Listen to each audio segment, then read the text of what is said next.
नमस्कार. आज आपण एका अशा विषयावर बोलणार आहोत जो आपल्या सगळ्यांसाठी खूप महत्त्वाचा आहे, हवामान बदल.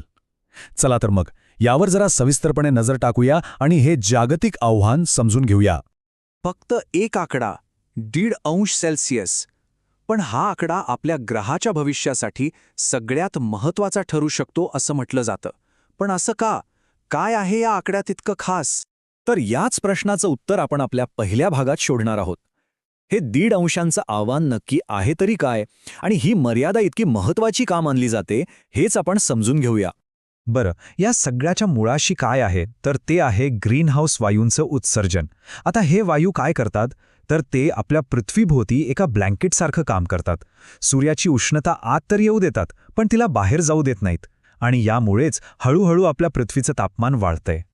आणि एकदा का हे तापमान वाढायला लागलं की त्याचे परिणाम एकामागे एक अगदी डॉमिनो इफेक्टसारखे दिसायला लागतात.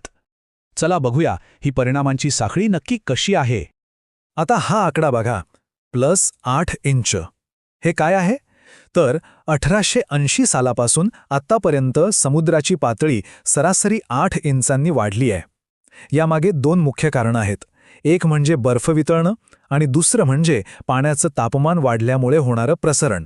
आता ही 8 इंचांची वाढ म्हणजे फक्त एक आकडा नाहीये, याचे परिणाम खूपच गंभीर आहेत. किनारपट्टीची धूप होतेय, पुरांचा धोका वाढलाय, अनेक जलचरांचं नैसर्गिक घर म्हणजे त्यांचे अधिवास नष्ट होत आहेत. आणि सगळ्यात वाईट म्हणजे लाखो लोकांना त्यांची घरंदारं सोडून दुसरीकडे जावं लागतंय. समुद्राच्या पातळीचा प्रश्न तर आहेच, पण या हवामान बदलाचा आणखी एक मोठा फटका बसतोय, तो थेट आपल्या ताटापर्यंत पोचतोय. हो, म्हणजे आपल्या अन्न पुरवठ्यावर. हे कसं होतं तर बघा, हवामान बदलामुळे उष्णता वाढतीये, दुष्काळ पडतायत. याचा थेट परिणाम आपल्या शेतीवर होतो. पिकांचं उत्पादन कमी होतंय, पशुधनाची वाढ खुंटतीये. इतकंच नाही तर समुद्रातल्या जीवसृष्टीवर परिणाम झाल्यामुळे मासेमारीवरही संकट आलंय. आणि या सगळ्याचा शेवट कुठे होतो तर अन्न सुरक्षिततेच्या प्रश्नामध्ये. आता हा आकडा तर आणखीनच धक्कादायक आहे. 40%! जगभरातल्या कीटकांच्या प्रजातींमध्ये तब्बल 40%नी घट झाली आहे. हे जैवविविधतेचं किती मोठं नुकसान आहे, याचा हा एक महत्त्वाचा इशारा आहे. आणि हे फक्त कीटकांपुरतंच थांबलेलं नाहीये. आज जगातल्या प्रत्येक 5 वनस्पतींपैकी 2 प्रजाती नष्ट होण्याच्या मार्गावर आहेत. होतंय काय की हवामान बदलामुळे त्यांचे नैसर्गिक अधिवास, त्यांची घरं नष्ट होत आहेत. त्यामुळे ह्या प्रजातींना एकतर तिथून दुसरीकडे जावं लागतंय किंवा मग त्या कायमच्या संपून जात आहेत. निसर्ग आणि इतर जीवसृष्टी तर धोक्यात आहेच, पण या सगळ्याचा थेट परिणाम आपल्या म्हणजे मानवाच्या आरोग्यावरही होतोय. खरं तर हे आता एक जागतिक आरोग्य संकट बनून उभं राहिलंय. ते कसं? तर बघा, उष्णता वाढल्यामुळे उष्माघातासारखे आजार वाढलेत. अचानक येणारी वादळं, पूर यामुळे दुखापती होत आहेत. मलेरिया आणि डेंग्यूसारखे रोग जे कीटकांमुळे पसरतात, त्यांचा प्रसार वाढतोय. आणि या सगळ्याचा ताण आपल्या मानसिक आरोग्यावर आणि पोषणावरही पडतोय. ठीक आहे, आतापर्यंत आपण समस्यांबद्दल बोललो, त्या खरोखरच गंभीर आहेत. पण मग यावर काही उपाय आहे का? तर हो, या आव्हानाला सामोरं जाण्यासाठी आपल्याकडे एक स्पष्ट कृती योजना आहे, जी 2 आघाड्यांवर काम करते. या 2 आघाड्या म्हणजे शमन आणि अनुकूलन. आता हे शब्द थोडे जड वाटतील, पण सोप्या भाषेत समजून घेऊया.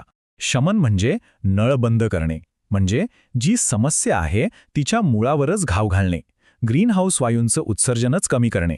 आणि अनुकूलन म्हणजे गळलेलं पाणी पुसून काढणे, म्हणजे जे बदल आधीच झाले आहेत, जे नुकसान झालंय त्याच्याशी जुळवून घेऊन पुढे जाणं. शमन धोरणांबद्दल थोडं अजून बोलूया. याचं मुख्य ध्येय काय आहे? तर पॅरिस करारानुसार जागतिक तापमानवाढ 1.5 ते 2°C आत रोखणं. आणि हे करण्यासाठी सगळ्यात महत्त्वाची गोष्ट काय? तर अर्थातच ग्रीनहाऊस वायूंचं उत्सर्जन कमी करणं. आणि दुसरीकडे आहे अनुकूलन, म्हणजे बदललेल्या परिस्थितीशी जुळवून घेणं. याची काही उदाहरणं बघूया. जसं की अन्न सुरक्षेसाठी जास्त उष्णता सहन करू शकणारी पिकं तयार करणं, दुष्काळाचा सामना करण्यासाठी पाणी व्यवस्थापनाच्या नवीन पद्धती आणणं, किंवा मग समुद्राची वाढती पातळी रोखण्यासाठी किनारपट्टीवर भिंती बांधणं. चला तर, आता आपण या सगळ्या चर्चेच्या शेवटच्या टप्प्यात आलो आहोत. ह्यातून आपण नेमका काय बोध घ्यायचा हे पाहूया. एक गोष्ट तर नक्की आहे की हवामान बदलाचं हे आव्हान खूप मोठं आहे, प्रचंड आहे. पण आशेची गोष्ट ही आहे की यावर काम करण्यासाठी, याला सामोरं जाण्यासाठी आपल्याकडे शमन आणि अनुकूलन या 2 मार्गांची एक स्पष्ट दिशा आहे. म्हणजे बघा, हवामान बदलाचा सामना कसा करायचा याची योजना तर आपल्यासमोर स्पष्ट आहे. खरा प्रश्न हा आहे की आपण आता पुढे काय करणार आहोत. या योजनेचं पुढे काय होतं